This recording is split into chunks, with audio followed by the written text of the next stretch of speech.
दोस्तों, आप सभी का स्वागत है मेरे YouTube चैनल पर। वीडियो प्रारंभ करने से पहले आप सभी से रिक्वेस्ट है कि यदि आपको मेरा वीडियो अच्छा लगे तो उसे लाइक करें और चैनल को सब्सक्राइब करें। एक बार शाम के समय महान कूटनीतिक चाणक्य एक साहित्य की रचना कर रहे थे।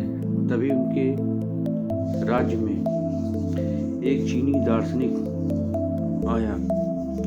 जैसे ही चीनी दार्शनिक आया, उन्होंने लालटेन को बंद कर दिया और दूसरी लालटेन जलाने लगे। तभी चीनी दार्शनिक चाणक्य से कहता है कि क्या आप लोग, कोई आगंतुक आता है, कोई मेहमान आता है तो लालटेन बदल के उनका स्वागत करते हैं। तो चाणक्य जोर जोर से हंसने लगे और कहने लगे, ऐसा नहीं है। मैं अभी जो साहित्य की रचना कर रहा था उसके लिए मुझे सरकारी धन से पैसा मिलता है, और जैसे ही मैंने साहित्य को लिखना बंद कर दिया तो मैंने लालटेन को बंद कर दिया, क्योंकि उसमें जो तेल पड़ा था वो सरकारी धन से पड़ा था। और अब जो मैं लालटेन जलाया हूँ वो मेरा खुद का कमाया हुआ पैसे से उसमें तेल पड़ा है, इसलिए मैंने लालटेन बदल दिया। ये बात सुनकर चीनी दार्शनिक को बहुत ही आश्चर्य हुआ और वो चाणक्य को महान दृष्टि से देखने लगा। हमारे इतिहास में कई ऐसे व्यक्ति हुए हैं जिन्होंने एक मिसाल कायम की है कि कभी भी उनको पद मिला है उसका कभी दुरुपयोग नहीं किया है। चाणक्य चाहते तो सरकारी धन से अपनी रात भर रोशनी करते अपने घर में, लेकिन उन्होंने ऐसा नहीं किया। उन्होंने जो है केवल लिखने के समय ही जो सरकारी धन से पैसा मिला था उसका उपयोग किया, बाकी समय में अपने कमाए हुए पैसे से लालटेन जलाई। आजकल के दौर में देखा जाए तो ऐसा नहीं है। जिसको जहाँ पे जैसा मिलता है वहाँ पे वो वैसा ही अपने पद का दुरुपयोग करता है। यदि अध्यापक को पढ़ाने के लिए विद्यालय में पैसा मिलता है तो वो अपने पूरी निष्ठा के साथ विद्यालय में नहीं पढ़ाता है। वो चाहता है कि पढ़ने के लिए उसके पास लोग आएं और उसे धन की अतिरिक्त प्राप्ति हो। तो आज के परिवेश में देखा जाए तो सभी कुछ को छोड़ के सभी अपने पद का दुरुपयोग करते हैं। वकील जो है वकालत में अपने पद का दुरुपयोग कर रहा है, पुलिस वाले अपने विभाग में अपने पद का दुरुपयोग कर रहे हैं। हम लोग अपने इतिहास या आसपास से सीखने की कोशिश नहीं करते हैं। हमारे इतिहास में कई ऐसे व्यक्ति हैं जिन्होंने अपने पद का दुरुपयोग नहीं किया है। जैसे अमेरिका के राष्ट्रपति अब्राहम लिंकन के बारे में हम लोग सभी जानते हैं। उनको एक आम के बगीचे की रक्षा करने के लिए रखा गया था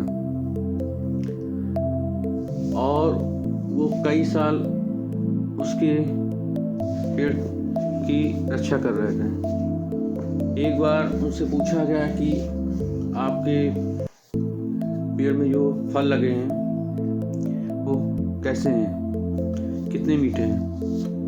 तो उन्होंने जवाब दिया कि मैंने तो कभी इनको चखा ही नहीं। तो उन्होंने कहा, आप इतने साल से पेड़ की रक्षा कर रहे हैं, आप अपने फल के बारे में नहीं जानते हैं। तो उन्होंने बहुत ही एक सटीक जवाब दिया, जब मुझे अपने फलों की रक्षा करने के लिए रखा गया है तो मैं इन्हें कैसे खा सकता हूँ, कैसे मैं अपने पद का दुरुपयोग कर सकता हूँ। इसी तरह अगर हम मुंशी प्रेमचंद के की रचना से अगर सीखें कि जैसे नमक का दरोगा, उसने एक सेठ को अपने राज्य में रोक लिया था और सेठ ने बहुत कोशिश की, धन के लालच भी दिया, लेकिन वो टस से मस नहीं हुआ और उनको जाने नहीं दिया। इसी प्रकार जो है कई उदाहरण हमारे समाज में हैं जो समय समय पर हमें सीख दे जाते हैं।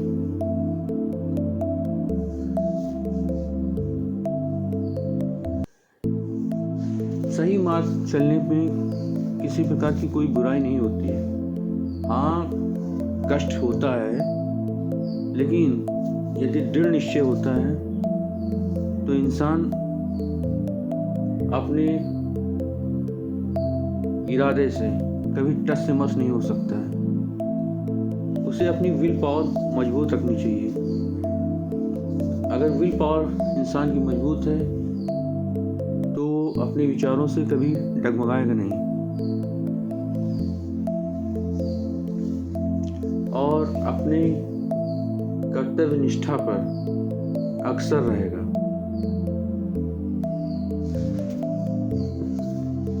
हम लोग सोचते तो हैं कि अच्छाई पर चलें, कोई बुराई ना करें, लालच ना आए, लेकिन कमी यही रह जाता है कि हम लोग का इरादा जो होता है वो अडिग नहीं रह पाता है। यदि कोई कष्ट का समय आता है तो हमारा जो है, जो हमने निश्चय किया था वो डगमगा जाता है। तो अगर हमें सोच लिया कि हमें इस राह पे चलना है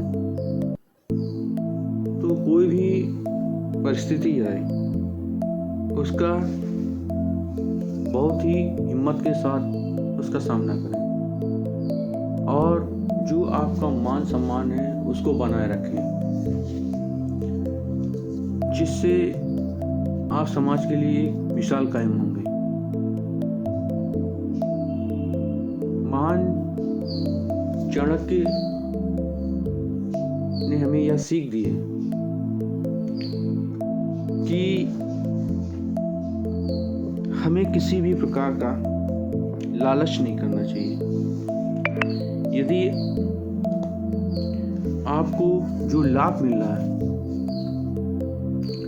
उसका सही तरह से उपयोग करें।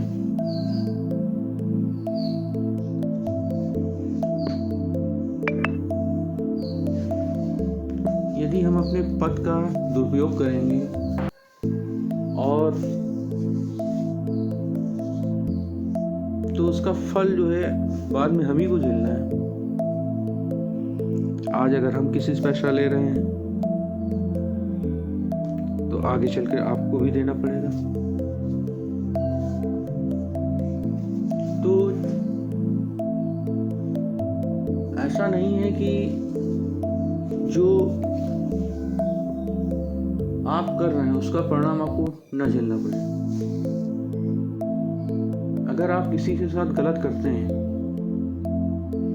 तो आपके साथ गलत निश्चित रूप से ही होगा। तो हमें कोशिश ये करनी चाहिए और इरादा मजबूत रखना चाहिए कि हम जो सोचें वह करें और अपने निश्चय को कभी डगमगाने न दें।